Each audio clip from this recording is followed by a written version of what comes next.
খবর শুনছেন Siliguri news TV channel থেকে। আজ শুক্রবার 23 তারিখ। জানাবো আজকের বাছাই করা গুরুত্বপূর্ণ 10টি তাজা খবর। শুরুতেই হেডলাইন।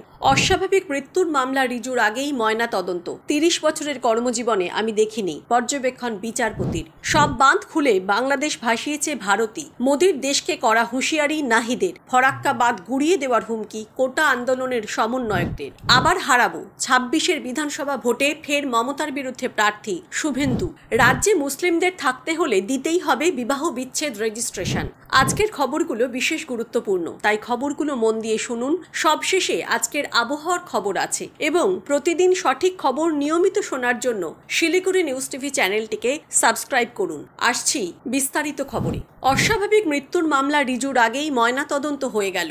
আরজিকর কাণ্ডে টালা থানার ভূমিকা নিয়ে প্রশ্ন তুলল সুপ্রিম কোর্ট। শুধু তাই নয়, ঘটনার টাইমলাইন নিয়েও প্রশ্ন তুলল প্রধান বিচারপতির বিশেষ বেঞ্চ। এমনকি এই মামলায় কলকাতা পুলিশ যা করেছে তা দীর্ঘ 30 বছরের ক্যারিয়ারে আমি দেখিনি বলে চাঞ্চল্যকর পর্যবেক্ষণ বিচারপতি জে.পি. পার্দিওয়ালের, যা খুবই তাৎপর্যপূর্ণ বলে মনে হচ্ছে। আরজিকর কাণ্ডে স্বতঃপ্রণোদিত মামলা গ্রহণ করেছে সুপ্রিম কোর্ট। প্রধান বিচারপতি ডি.ওয়াই. চন্দ্রচূড়ের বিশেষ বেঞ্চে এই সংক্রান্ত মামলার শুনানি হচ্ছে। আজ বুধবার মামলার শুনানিতে সিবিআই তদন্তের একটি রিপোর্ট জমা দেয়। শুধু তাই নয়, আরজিকর কাণ্ডে ভাঙচুর নিয়েও রাজ্যের তরফে একটি রিপোর্ট জমা দেওয়া হয়। কিন্তু মামলার শুনানিতে বেশ কয়েকটি বিষয় নিয়ে প্রশ্ন ওঠে। বিশেষ করে কলকাতা পুলিশের পদক্ষেপ এবং তদন্ত নিয়ে এদিন প্রশ্ন তোলেন প্রধান বিচারপতির বেঞ্চ। শুধু তাই নয়, অস্বাভাবিক মৃত্যুর মামলা রিজুর আগেই ময়না তদন্ত কিভাবে তা নিয়ে প্রশ্ন তোলেন বিচারপতি পার্দিওয়ালা। বিচারপতি রাজ্যের কাছে ময়না তদন্ত কখন হয়েছে তা জানতে চান। রাজ্যের তরফে আইনজীবী কপিল সিব্বাল জানায়, সন্ধ্যে 6:10 থেকে 7:10 মধ্যে তা করা হয়েছে। তার আগে সকালে জেনারেল ডায়েরি হয়। এরপরই রাজ্যের কাছে বিচারপতি পার্দিওয়ালা জানতে চান, এটা কি অস্বাভাবিক মৃত্যু? তাহলে ময়না তদন্তের প্রয়োজনীয়তা নিয়ে প্রশ্ন তোলে প্রধান বিচারপতির বিশেষ বেঞ্চ। এদিন রাজ্যের তরফে বেশ কিছু নথি আদালতে জমা দেওয়া হয়, আর সেই নথি দেখে আদালতের আরও পর্যবেক্ষণ। রাত 11:30টায় দেখা যাচ্ছে জেনারেল ডায়েরি হয়েছে। এর ঠিক 15 মিনিটের মাথাতেই দেখা যাচ্ছে অস্বাভাবিক মৃত্যুর মামলা দায়ের হলো।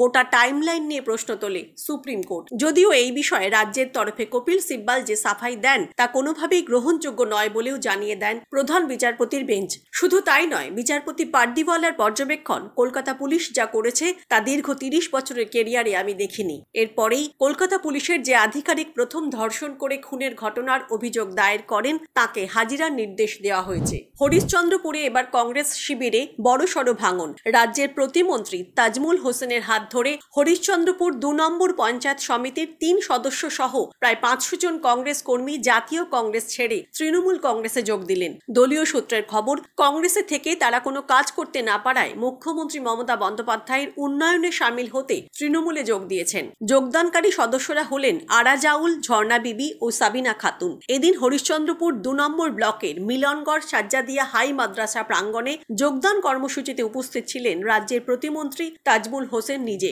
যোগদানকারী পঞ্চায়েত সমিতির সদস্য ঝর্ণা বিবি জানান, কংগ্রেসে থেকে কোনো কাজ করা যাচ্ছিল না, তাই মুখ্যমন্ত্রী মমতা বন্দ্যোপাধ্যায়ের উন্নয়নে সামিল হতে তৃণমূলে যোগদান করেছেন। তৃণমূলের মালদা জেলার সাধারণ সম্পাদক তথা জেলা পরিষদের সদস্য বুলবুল খান জানান, দলে যোগদানকারীদের স্বাগত জানানো হয়েছে। সুনামগঞ্জ, মৌলভীবাজার, হবিগঞ্জ, ফেনী, চট্টগ্রাম, নোয়াখালী, কুমিল্লা ও খাগড়াছড়ি জেলায় ভারী বর্ষণ ও ভারত থেকে আসা জলের ঢলে বন্যা কবলিত হয়ে পড়েছে গোটা বাংলাদেশ।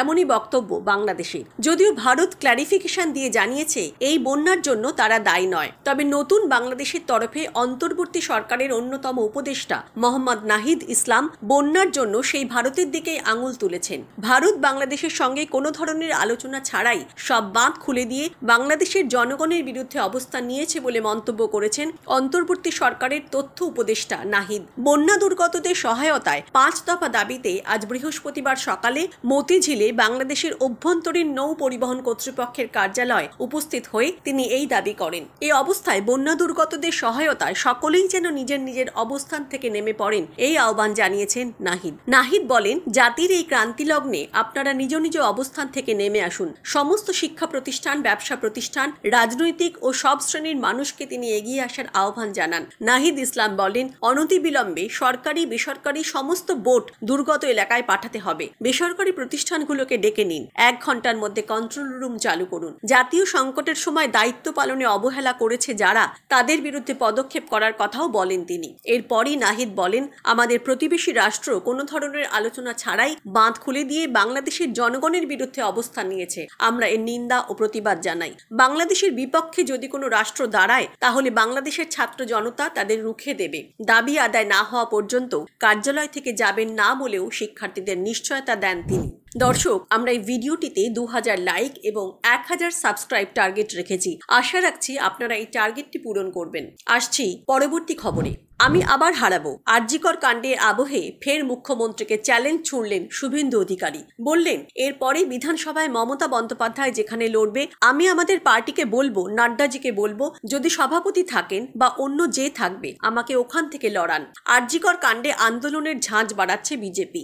দফা 1 দাবি 1, মুখ্যমন্ত্রীর পদত্যাগ স্লোগান তুলেছে গেরুয়া শিবির। স্রেফ শ্যামবাজারের ধর্ণা নয়, আজ বৃহস্পতিবার সল্টলেকের স্বাস্থ্য ভবনে অভিযান করলেন শুভেন্দু, সুকান্ত, দিলীপরা। এই পরিস্থিতিতে 2026-এ বিধানসভা ভোটে মুখ্যমন্ত্রীর বিরুদ্ধে প্রার্থী হওয়ার ইচ্ছা প্রকাশ করলেন শুভেন্দু। তখন সদ্য তৃণমূল ছেড়ে বিজেপিতে যোগ দিয়েছেন শুভেন্দু। 21-এর বিধানসভা ভোটে তার বিরুদ্ধে পূর্ব মেদিনীপুরের নন্দীগ্রামে প্রার্থী হয়েছিলেন মমতা বন্দ্যোপাধ্যায়। ভবানীপুর থেকে ভোটে লড়েছিলেন শোভনদেব চট্টোপাধ্যায়। ভোট গণনার দিন ছিল টানটান উত্তেজনা। কখনো এগিয়েছিলেন শুভেন্দু তো কখনো মমতা। সংবাদ সংস্থা ANI দাবি করে 1200-র কাছাকাছি ভোটে জিতেছেন মমতা, কিন্তু পরে জানা যায় তৃণমূল নেত্রী জেতেননি।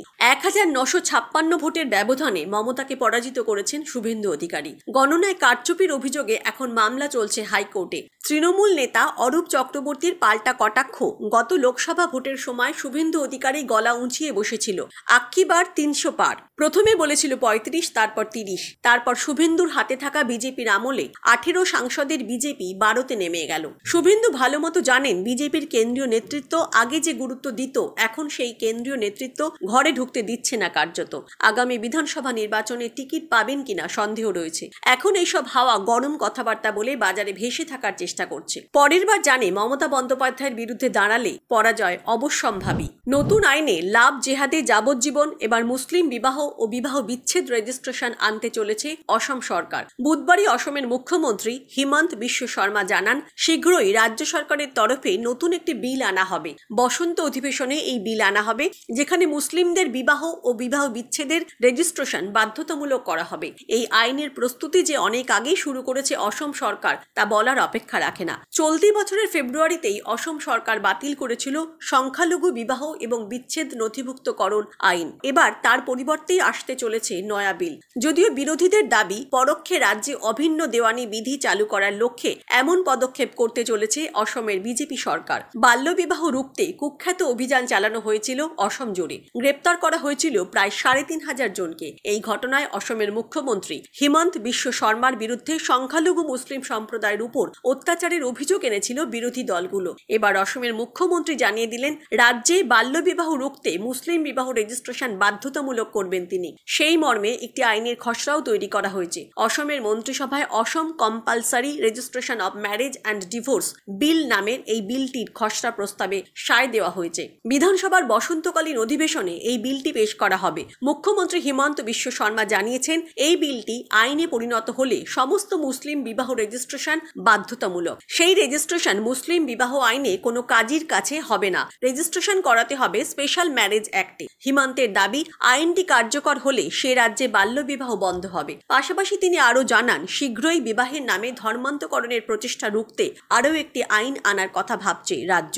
দোষী প্রমাণিত হলে যাবজ্জীবন কারাবাসের বিধান থাকবে বলেও জানিয়েছেন তিনি। এছাড়া অন্তর্ধর্মীয় জমি হস্তান্তর রোধেও দ্রুত পদক্ষেপ করবে সরকার। হিমন্ত জানিয়েছেন, নতুন আইনে সব বিয়ে রেজিস্টার রেজিস্টার করা বাধ্যতামূলক, কিন্তু 18 বছরের কম বয়সী কারো বিবাহ রেজিস্টার করা যাবে না। সরকারি সূত্র বলছে এই পদক্ষেপ করা হচ্ছে মূলত বাল্য বিবাহ বন্ধ করা এবং সমস্ত বিবাহকে আইন সিদ্ধ করার জন্য। হিমন্ত আরও জানিয়েছেন এটা প্রাথমিক ধাপ। আগামী দিনে উত্তরপ্রদেশের ধাঁচে অসমেও লাভ জেহাদ রুখতে কড়া আইন আনা হবে। তাতে লাভ জেহাদি দোষী প্রমাণিত হলে যাবজ্জীবন কারাবাসের আইন থাকবে। এখানেই শেষ নয়, আগামী দিনে ভিন্ন ধর্মে জমি বিক্রি বা দান করা রুখতেও নতুন আইন আনা হবে। প্রধানমন্ত্রী মোদীর ইউক্রেন সফর প্রসঙ্গে ইউক্রেনের প্রাক্তন প্রধানমন্ত্রী ইউলিয়া টিমোশেঙ্কো বলেছেন, প্রধানমন্ত্রী মোদী আমাদের জন্য একজন কিংবদন্তি ব্যক্তি। আমরা জানি যে তিনি ভারতের জনগণের জন্য কত ভালো কাজ করেছেন।